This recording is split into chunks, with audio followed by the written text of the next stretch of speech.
We decided to build a bunch of raised beds for our fall garden this year.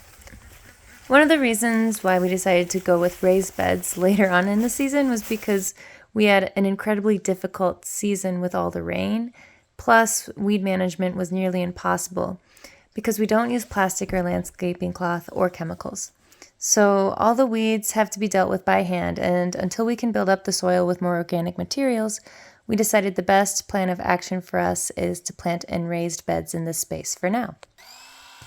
In order to do this in the most cost-effective way, we used 6-foot cedar fence pickets and 8-foot cedar 2x4s in order to build the beds. Each bed used 6 pickets and half of a 2x4.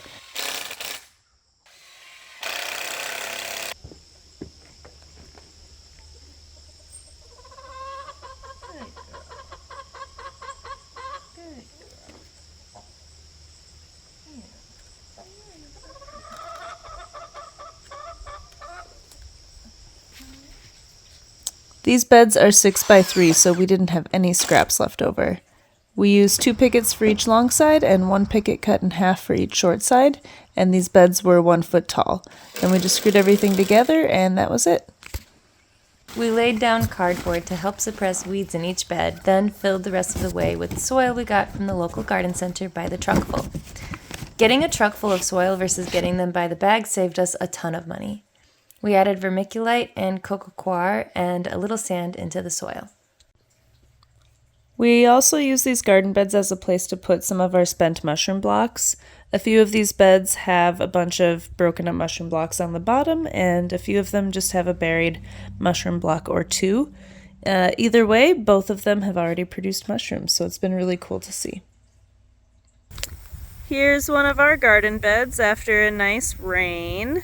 Look at how beautiful it is. This is all mustard greens, and there's some cabbages in here too.